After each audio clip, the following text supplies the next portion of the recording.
Hello, I'm Kyle for Hibagon, Japanese Bigfoot. This is a Hibagon cadaver right here.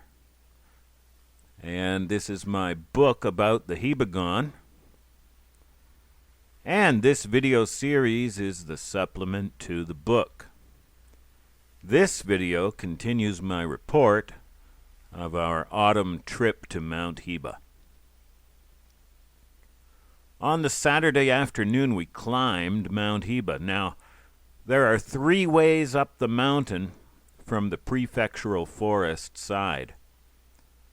You have one hiking path that is long and roundabout, but gentle, and 2 mountaineering trails that attack the mountain head-on. We took on one of these mountaineering trails. It would take less time, and I thought it might give us some good opportunities for placing trail cameras and finding signs of current Hibagon activity. Well, we ended up not leaving any trail cams on that trail. We did find, lots of signs of current Hibagon activity. So here we are, starting up to the trailhead.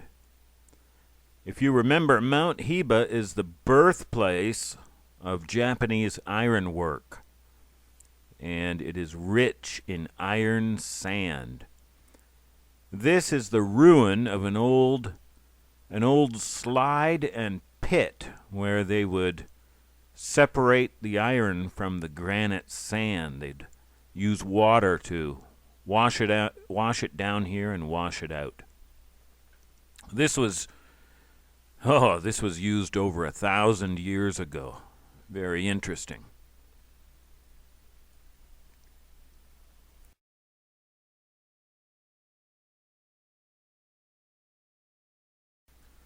The bottom 2/3 of the mountain is mainly mature conifers. These trees you'll be seeing are mostly hinoki, Japanese cypress. Okay, I'll just play music until we get up to where the forest changes.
Well, here we are at the 1 kilometer altitude marker, and from here on up, the mountain takes on quite a different character.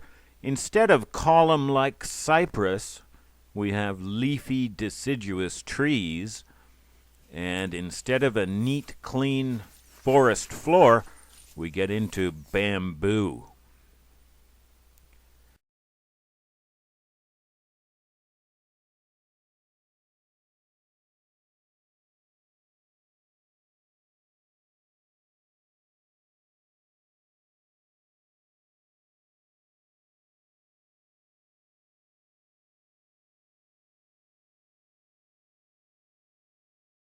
And here we hit snow. It snowed up here just the night before, and now it is melting, creating poor trail conditions.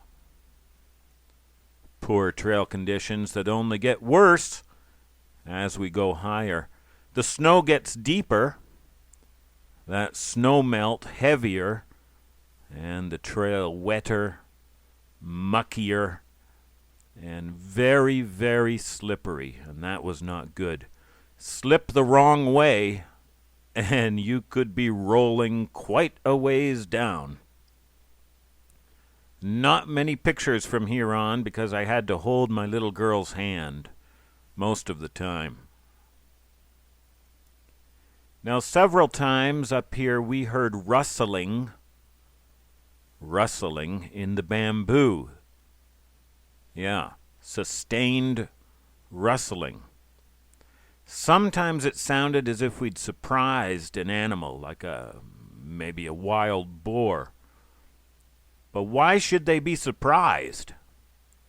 There were 5 people ahead of us on this trail. Other times the rustling sounded deliberate, and it was always on the higher ground, moving higher just ahead of us. We kept close together. Toward the top, trail conditions became World War I. By now, all of our boots and socks were wet and our feet were freezing. This snow was not in any of the weather reports, and we were unprepared. It was too late in the season. Next autumn, we have to go earlier. But there was nowhere to take a break, nowhere to sit down, so we just had to keep going. Here we are at the top, and you are looking through my camera at the tomb, the imperial tomb, or mausoleum of Izanami, the Japanese mother goddess. Here we sat the children down, took off their boots, poured the cold water out, took off their socks and wrung the mud out, warmed up their feet with pocket warmers and our scarves. That got them feeling a little better, and then we had a quick bite to eat.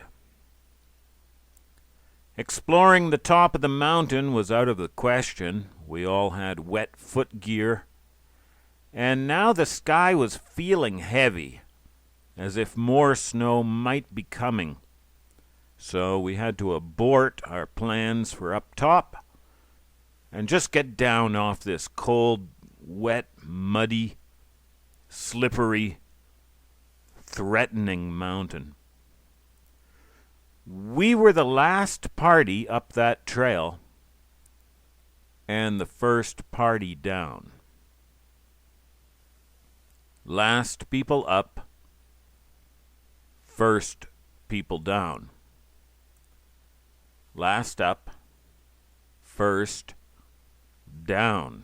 Please remember this for the next video, where I'll show you what I believe, what I fully believe, are signs of current Hibagon presence, including a sign made while we were warming up and eating our sandwiches. A sign just waiting for us now. as we start down. No photos or video going down the mountain. It was too hard just to stay upright. I fell several times on my backside, taking my little girl down with me. Once I fell right on my back, on my backpack, and I was like a helpless, overturned turtle. When we finally got to the bottom, we were covered in mud. So the old witch defeated us, and I bet she had a good laugh. But we succeeded in finding a lot of evidence that the Hibagon is alive and well and very much present. Very, very much present. Last one's up, first one's down. Remember that. Okay, I hope this finds you well. And stay tuned for signs and messages from the Hibagon. Message to us. That's coming next. Thank you. Special thank you to my wife and daughters. Absolute troopers. And a little good news. Don't know if you remember Yoichi, my sidekick, on my last metal detecting adventure. He is intrigued and totally fascinated by the evidence I found, and he would like to go up to Mt Hiba with us next spring. So, if schedules and everything works out, I think I'll have at least one man with me, and we might get the Forest Park Center manager out, and I'll keep looking for volunteers. Okay, rainy day here in Fukuyama. Hope the weather's better wherever you are. Thank you, and see you next time. Bye-bye.